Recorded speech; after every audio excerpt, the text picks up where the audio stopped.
Force Challenge was an arcade racing game that was first introduced to the PlayStation in 1997. It sees players choosing from several characters who each have their own car. Every one of them has different attributes that make a huge difference once out on the track, so trying out each of them was the best way of ultimately becoming better at the game. However, there was one downside to the experience, that being the amount of tracks that players could race on. There was only 4, which were all based on real-world locations such as the snowy alpine mountaintops to the calm Japanese countryside. For what the game lacked in quantity, it more than made up for in design. Each location offered just as much challenge as the last, with several modes being available as well, such as Classic, which was a much more arcade approach, another called Long, which included shortcuts and other interesting features, but of special note was something known as the interactive mode. This extended the tracks and helped prolong the gameplay by randomizing each location. Visually, it was impressive for its time and was designed exclusively with Porsche, who had a hand in modeling the cars to the exact specification to make the experience as realistic as possible. Although it's not the best racer on the system by any means, it is still one that deserves a spot in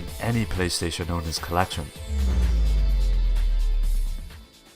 Driver is a pretty unique racing game that sees the player taking on the role of an undercover cop known as Rick Tanner. It sees you performing jobs for the criminal underworld, which slowly starts to unravel a surprisingly deep narrative. The first thing to mention is the way in which the experience is set up. There are several locations you'll be visiting throughout the game, from New York to San Francisco and Miami, but each of them are entirely open environments that allow the player to freely take on missions by simply driving to a specific point on the map. It was one of the first games to offer this open-ended approach, and it no doubt contributed to its success in a huge way. What made it challenging when making your way from one location to the next was the inclusion of traffic that you would constantly have to weave in and out of whilst being chased by the police or trying to reach somewhere within a specific time limit. Each mission was lent a real sense of urgency because of it, and made them all just as exciting to play as the last. Speaking of missions, there were several types. From pursuit to timed events, there was plenty of variety, which helped the core gameplay shine. Although its sequel introduced various on-foot sections for the player to undertake, I personally feel that the first outing is the best when it comes to just simply driving. So if it passed you by when it was released, it is still well worth going back and checking out to this day. Crash Team Racing was possibly one of the greatest moves from Naughty Dog. It took on board the best parts of Nintendo's popular Mario Kart and threw them all into a racing experience starring the lovable Bandicoot. Now there are several modes to choose from. You have your standard arcade races, cups and multiplayer. One standout feature though has to be the adventure mode, that sees players exploring the island that the game takes place on. Once out on the track, players have access to a bunch of power-ups, ranging from simple boosts to more offensive options such as nitro crates and rocket launchers that hone in on players to throw them off course. One exception that sets Crash Team Racing apart from the other karting games is the way players are rewarded for catching air and performing drifts. By doing so, the player gains a short boost, and with speed and time management being at the center of the game, the extra boost is always worth it. The visuals fit perfectly with the fun, cartoony aspect that Crash Bandicoot is all about, and it takes on the same classic and bouncy soundtrack that many players love. If you're looking for one of the best multiplayer races on the system, Crash Team Racing is one of the best choices. Destruction Derby 2 made its way to the PlayStation in 1996. It all centered around destruction and chaos rather than the usual racing seen in other titles in the same genre. Although this did not steal enjoyment from the game itself, there's a handful of play modes to pick from, which includes stock car racing that sees players battling for first place, but I think the most fun you'll have is in the Destruction Derby mode, which is centered around destroying and eliminating all other cars on the track. There was also Wrecking Racing, which combined the two previous gaming modes into one. One disappointing aspect of the game fell on the limited amount of tracks available. There was only one Destruction Arena and around half a dozen race courses. Sadly, the tracks available were not very interesting either, but what made the title so fun and made up for these shortcomings was the pure chaos that players could take part in. From a visual standpoint, Destruction Derby 2 was technically impressive. The damage could clearly be noticed, as could bits of smashed cars and debris flying about each time you crashed into someone. Overall, the game was a fun and chaotic racer that lacked in design, but still remains as one of the PlayStation's most impressive games. The Wipeout series has always been one of Sony's flagship titles. With many versions of the game releasing over the years, Wipeout 2097 was the second game to release on the PS1, and it managed to take everything from the original and expand and build upon it in so many ways. It's essentially a futuristic take on the racing genre, with a huge emphasis upon speed and the use of weapons. Much like the previous entry, you can expect to find a well thought out and robust campaign mode that slowly deals out extra machines and circuits for you to use in other modes. Once out on the track, Wipeout 2097 truly comes into its own and excels during its second-to-second gameplay, littered around every track are various boost zones and items that can help turn the outcome of even the most challenging race. But your opponents naturally have access to these abilities as well, which manages to lend an extra layer of strategy to the game. From missiles to deflection shields and lasers, there are many options when it comes to either going on the offensive or playing it safe and holding your position when in front. If you've ever been fond of the series and were hoping to play it on a system where it all began, Wipeout 2097 is a great way to do exactly that.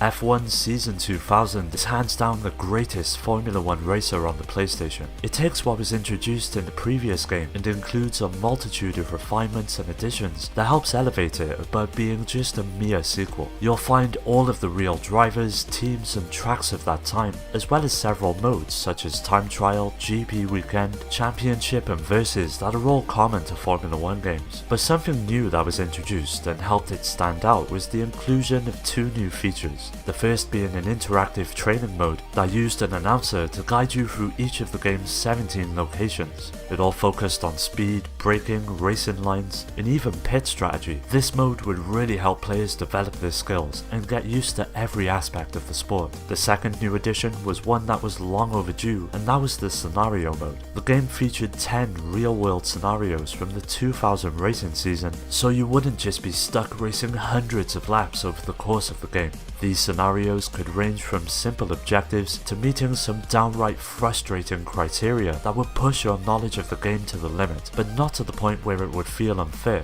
As you would expect, once you're out on the track, control is tight and responsive, which is so important for games of this type, and F1 Season 2000 does not disappoint. If you're a fan of the sport and are looking to jump into one of the many F1 games on the system, Championship Season 2000 would be the best choice.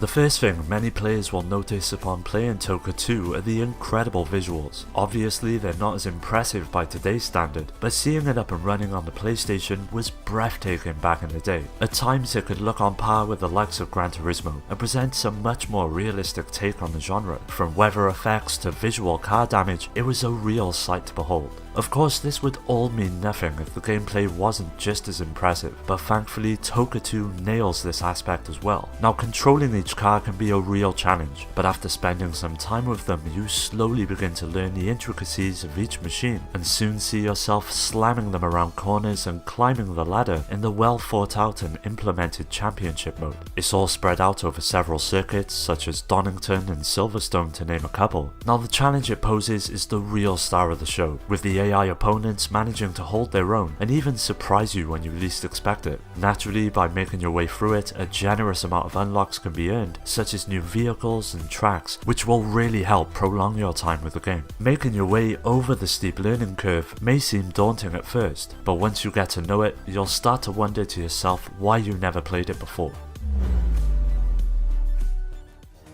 2001 saw the release of Colin McRae 2 on the PlayStation 1. It was heavily influenced by the popular arcade game Sega Rally that found a home on the Sega Saturn in 1995. Although the selection of cars were not too extensive, the choices featured were exceedingly popular among the rally scene. Whilst racing, each of these cars were beholden to an impressive physics engine that was extremely precise in creating a realistic, adrenaline-fueled experience. Colin McRae 2 offered several gaming modes, from rallycross racing, often referred to as arcade, as well as a fully fledged simulation mode. The game also featured Colin McRae's Rally School, in which players would listen to tips and tricks from the rally champion himself that would aid your success on the track. One of the best modes, however, is Championship. It sees all of the other cars being eliminated from the track, and the player must simply race against the clock to win. Now, visually, the game was far from spectacular, but it was nowhere near shoddy. The cars were wonderfully detailed, as well as the courses that emphasized little details that brought each each location to life. A nice touch was the splash effect of mud and dirt that accumulated on the car as you drove through it. In my opinion, this has to be the best rally game on the system, and although there's others like V-Rally, I can safely say that Colin McRae 2 will not disappoint you.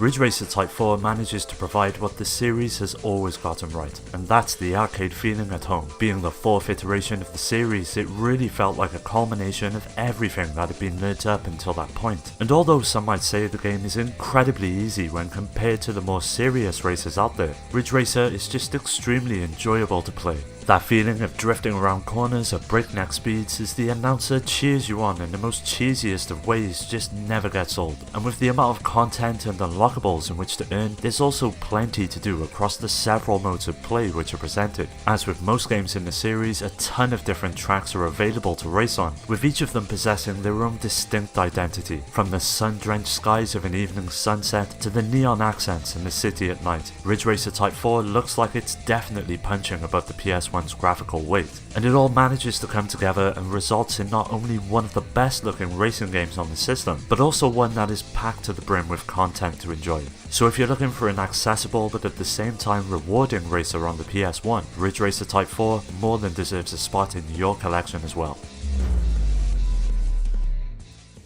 Gran Turismo 2 is quite simply the finest racing game on the PlayStation. The clear level of passion and craftsmanship that has gone into the experience is immediately evident. From the wide array of modes to the impressive amount of vehicles in which to race, there is plenty on offer here that is bound to satisfy fans of the sport. As with all Gran Turismo games, the main draw for many will be the simulation mode, which sees you starting out with a small amount of funds in which to purchase a cheap vehicle and begin your racing journey. Over the course of it, you'll find yourself purchasing a whole range of vehicles, tune-up parts and earning licenses that allow you to take on more of what the game has to offer. Now visually, Gran Turismo 2 is a real looker when it comes to racing games on the PS1. It is truly impressive what they managed to squeeze out of the machine. Each location, track and vehicle all come to life in a way not found in many other races on the console. If you're a serious fan of the sport, Gran Turismo 2 on the PS1 is an absolute no-brainer and will likely provide you with hours upon hours of entertainment. Well, that does it for today's video. Don't forget to hit subscribe and follow us on all of the socials to stay up to date on future videos. You can also join our community on Discord and meet many like-minded gamers to continue the conversation. If you're interested in doing so, you'll find all of these links down in the description. Thanks for taking the time to watch the video. I'll catch you next time.